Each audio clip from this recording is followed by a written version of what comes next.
Welcome, everyone. I'm Marny Nesher, publisher of the Central New York Business Journal. I would like to welcome everyone to our latest CNY Business Journal interview series. Stay up to date by viewing our website daily at CNYBJ.com for the news and impact the coronavirus is having on every business in Central New York. Your subscription to the Central New York Business Journal is more vital than ever.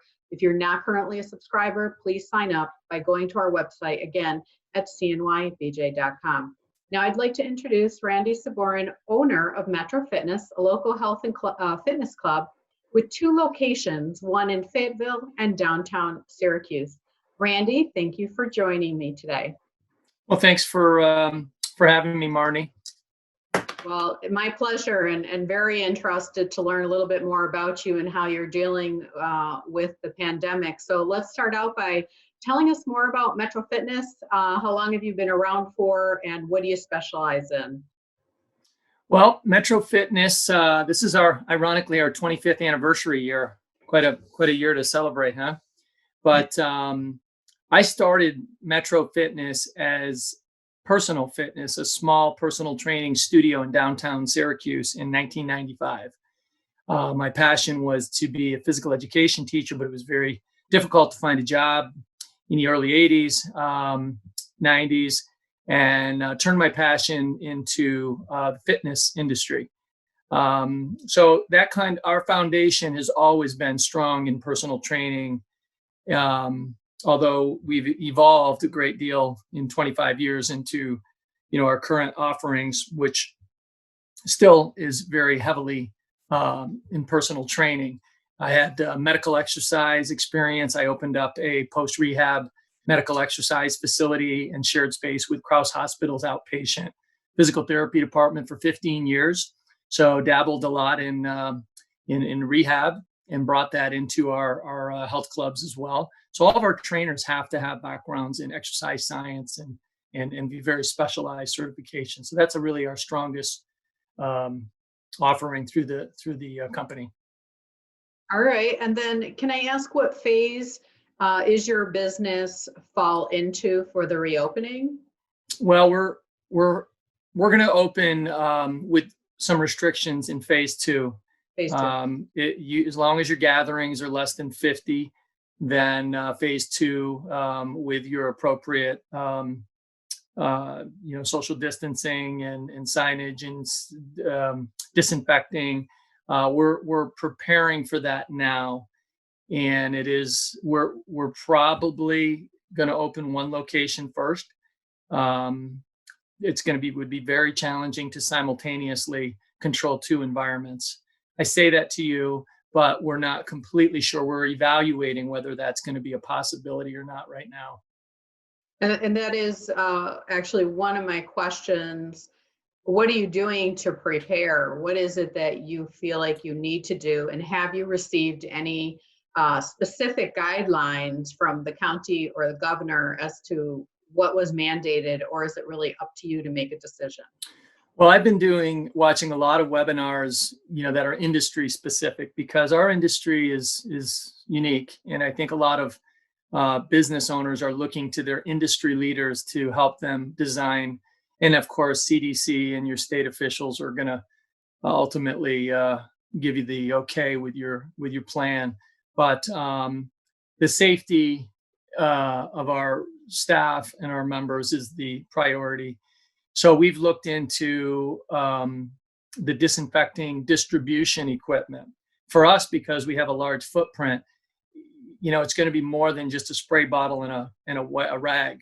We've gone ahead and purchased a misting distribution system that can quickly spray the appropriate disinfectant, which is rated to kill COVID, and it has to sit on the equipment for a period of time. So we'll be periodically closing the studio to disinfect areas, and then throughout the day.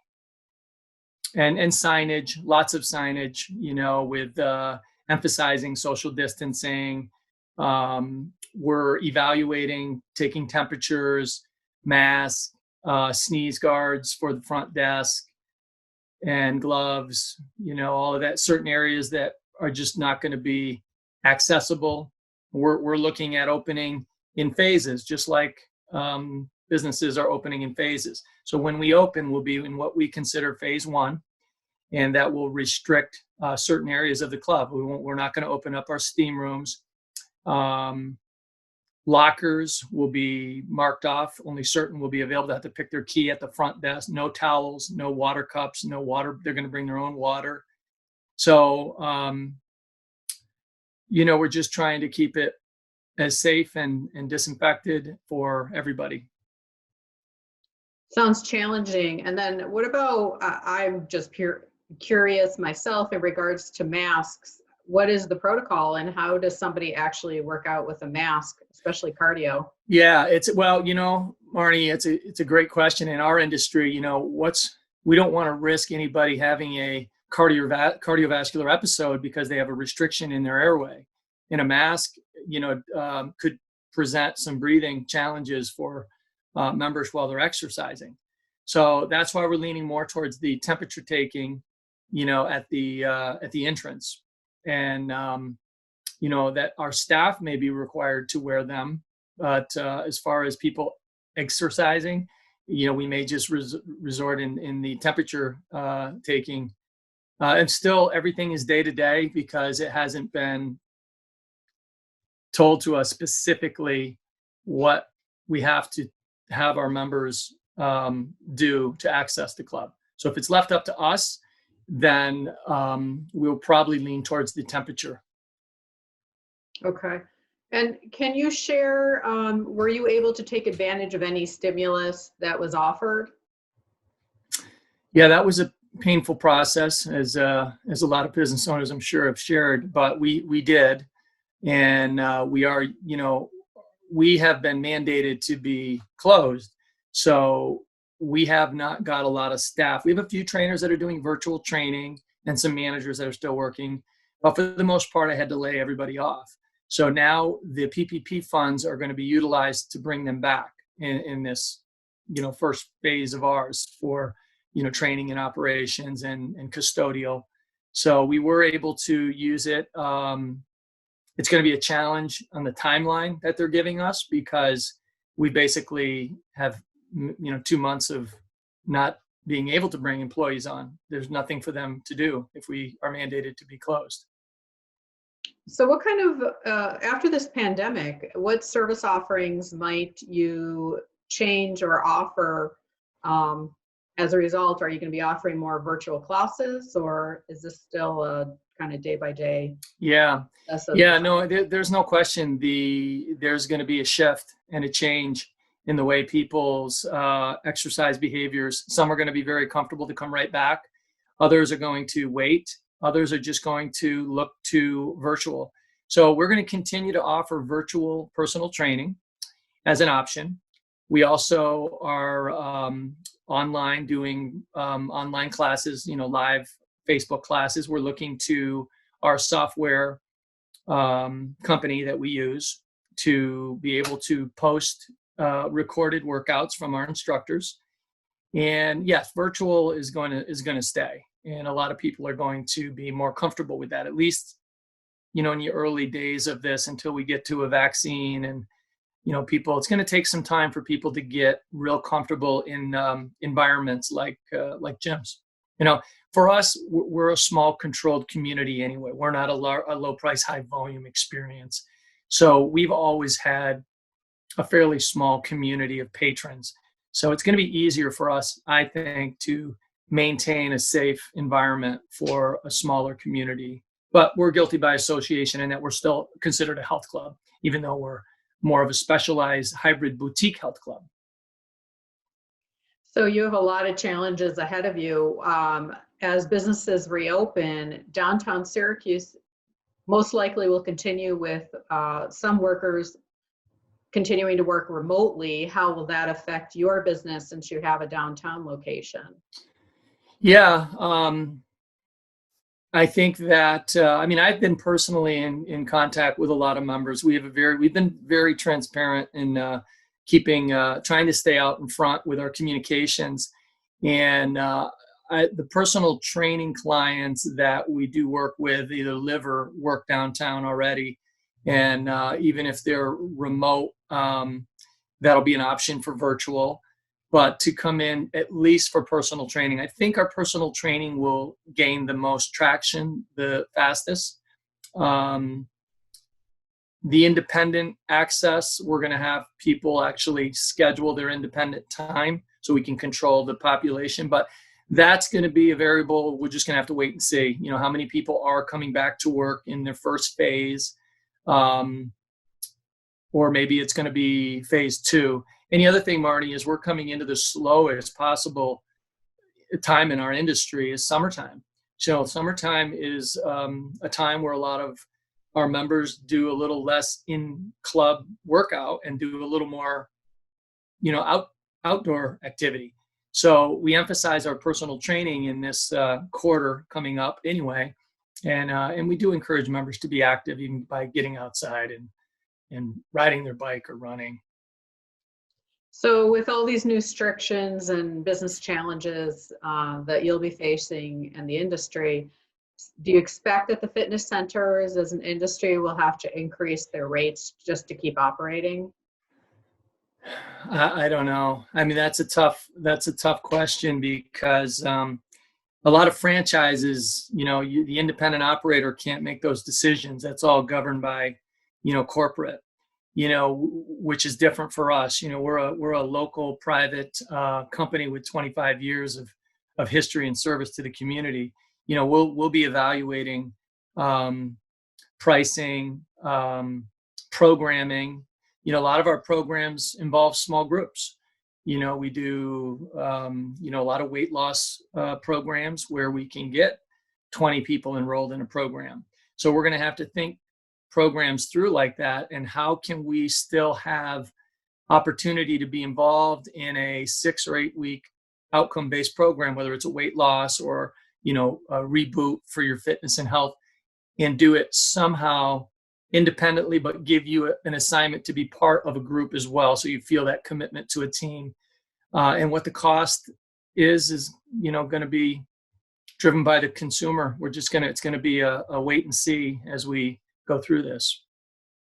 Well, you have all these additional costs that you now need to implement, especially all these cleaning costs. So how do you even, determine what is a good price and what's not a good price? I mean, you can't sustain all those costs yourself. You do need to be able to make a profit. So I know it's a big burden. I'm just wondering if you have any guidance from the industry itself as to what they're planning on doing, or everybody's kind of trying to figure it out. We're looking, again, the webinars that the industry has been putting out have been very helpful.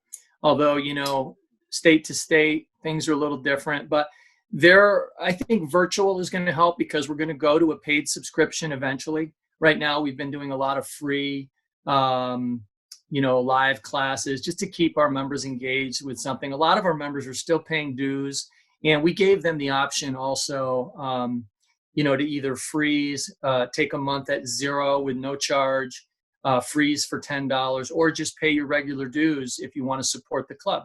And we've received a lot of continued support. So we're trying to do whatever we can for free. But now once we get back and operating, we may be moving to a paid platform to continue to reach, on a virtual level. And that would be money that could help us also support the club needs, even though we're going out virtually. And there are other amenities that I don't know if we're going to be bringing back that did, cost money, like towels. Right away, we're not going to be able to, give our members towels and then launder them because, we don't want to put our staff at risk to be handling used soiled towels from members. So members will be required to bring in their own towel, their own water bottle, so that's going to cut down on costs for us because we do provide a lot of those amenities. But initially, we're not going to open with very many amenities. So these are obviously very stressful times for everyone. Have any recommendations for stress relieving exercises for the community or physical activities that we can do at home while we wait for you to reopen? Yeah, I mean, I always use the word balance, Marny. you've got to find balance, in life in general. Exercise, taking care of your body and your mind. Everything starts to me with that, whether you're going to be, good around your family or a good employee or a business owner. If you don't take care of yourself first as the top priority, there's a big compromise in the rest of your day and how you're handling things. There are lots of things you can do outside in your house. The weather's getting better. Go for a walk. Do things with your spouse. My wife and I bicycle together, go for runs together. Take this time to get some yoga, some meditation, something for your mind. Mindfulness. People are really stressed out, and that's why there's so many resources. I just put up a resource on LinkedIn the other day for all the wellness services that are available if people need, find that they need some mental health support. But some of the best things you can do is just, for now, be outside, be active as much as you can. Certainly, there's a ton of virtual options that are on social media, and all you got to do is Google to find a free online yoga class right now. But stay active, stay positive, and be optimistic. Things are going to improve, and life will return to some level of normalcy in the near future. And I'm sure there'll be a vaccine, and everything will be in the review mirror soon. And but in the meantime, how your attitude is a big how you decide to take on the day, and just do the best you can with the weather that God provides us, right? Yes, indeed, in Central New York. And we'll end on that note. Thank you, Randy, for spending time with me. It's been very informative, and I wish you lots of success with your reopening into the health industry, the fitness industry in general. Everyone, please stay healthy during this challenging time. Every one of us has been impacted. We will persevere as a community. We are resilient. Thank you. Thank you, Marny.